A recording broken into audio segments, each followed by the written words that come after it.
Timothy Wiltsey's life had barely begun. Just 5 years old when the little boy from South Amboy vanished.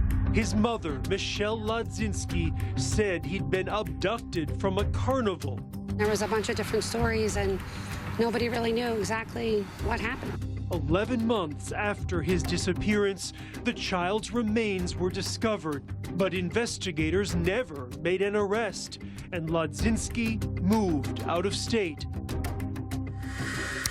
And in fact, she started a new life in a new state, had 2 more sons. Back with Yodit, Spirit, Troy, Steve, and Pat. And Steve, you were an FBI agent. What do you think they missed 25 years ago? Well, the first thing I would have done is taken that blue blanket and looked at it microscopically for every square millimeter, because if you have killed a child and used that blanket to wrap the child up, I can guarantee you, you can't do that without leaving some type of DNA, cells, a hair, something. It's not just this blanket. I'll bet they've got something inside this blanket. The other thing I would have done is the behavior of the mom. Yes, it was strange. But that may be her behavior all the time. That may be her baseline. If she was not emotional at her son's wedding, I probably would have followed her to every funeral she went to for the next 20 years to see how she reacted to other losses. Pat, these 2 cases seem to have gotten under your skin. I know you want to, as you said, hammer bamboo shoots under their fingernails. But these are moms who have violated their fundamental sacred responsibility as a parent one way or another, right? Is that what has you so upset?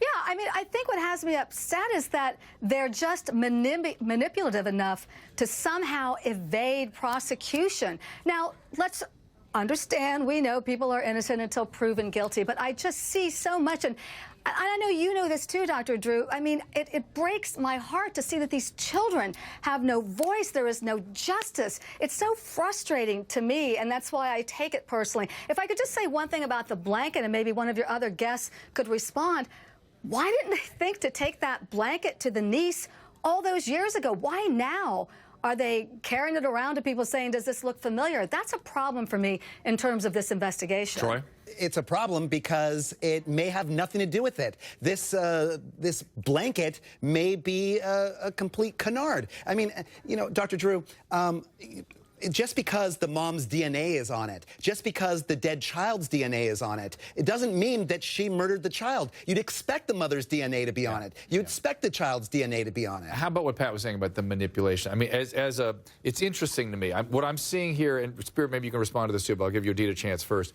is that what I'm responding to, Pat's responding to her manipulations and then how she then violates her responsibility as a mom and is able to get away with it.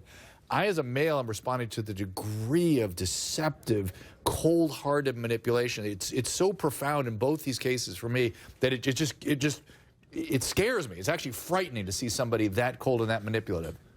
But that still doesn't spell out conviction, murder in this situation. All you have is a blanket, and like Troy said, you may have all sorts of DNA, but this was a blanket that this kid used, right? Yeah. And so I have the same question that Pat does. How do you put it together? And why now? Yeah. And Spirit, you get what I'm saying, though, right? Spirit, you get me, right? It's the lack of emotion as a mother. The lack of maternal instinct. I'm going to put a stronger word. These both seem like not human. The lack of humanity here is so chilling. Even if you did give your child away, the loss of having to make that sacrifice so they could have a better life. That's the lack of emotion says there is something amiss here. Or amiss. Now, I'm not to channel Troy for a second. Maybe didn't murder, but behaved in ways that really not okay. There is dirt in this buttermilk, Dr. Maybe this is a mom whose child was kidnapped at a carnival. Are we thinking about maybe her story is truthful? Then why isn't she hysterical? There are no, but see, that's not a crime, though. 4 stories. Pat, there are 4 different stories. Give us 2 of them. Wait. Go ahead. Okay, one of them was, now let me just make sure I get this right. One of them was that I think she said an exotic dancer strolled by that she recognized and the exotic dancer was going to watch. And then the exotic dancer and a guy took the baby. Troy defense. Those are 2 for you. Yeah, it's terrible. It's really, again, it's the cunning, the lack of any sort of a respect for other people or the truth. To But me, Dr. Drew, you in spirit are describing something that is not a crime. I get it. Now, I what know. Pat- I now, get what it. You Pat- guys got to make it a crime. I understand. Now, we're what makes telling it you, a crime what? is all of that in addition to everything else. I get it. We're telling you, Houston, there's a problem. Right. Look further. That's Absolutely. right. But And- there's I agree with support for the story that the baby was stolen from, the child was stolen from the carnival because of the jailhouse confession. There was a guy who says let me give it to you. It's, Okay. It's the Michelle's defense, again, the Troy defense, claiming that a man who is now 53, he served time in federal prison, is Timmy's killer. A witness who had shared a cell with him, back when they were both in prison, obviously, says that he had intended to molest Timmy, but then killed him. There you go, Troy. So is that your defense? That's the defense. I mean, not only is that what she said, Pat, but there's corroboration Pat's sick. by Pat's somebody. sick. Go ahead, Pat. The guy in jail has got nothing to gain by telling this story. Go ahead. Pat. Are you talking to me, Dr. Yeah, Drew? you sound like you're going to throw up. Go ahead. It's just a good thing I don't make the laws because everybody'd be in prison. I mean, come on. Yeah, for the It's a good thing. record, Pat, it is a good thing you're not making the laws. I don't want everybody in prison. But listen, I got to go. Next up, I've got a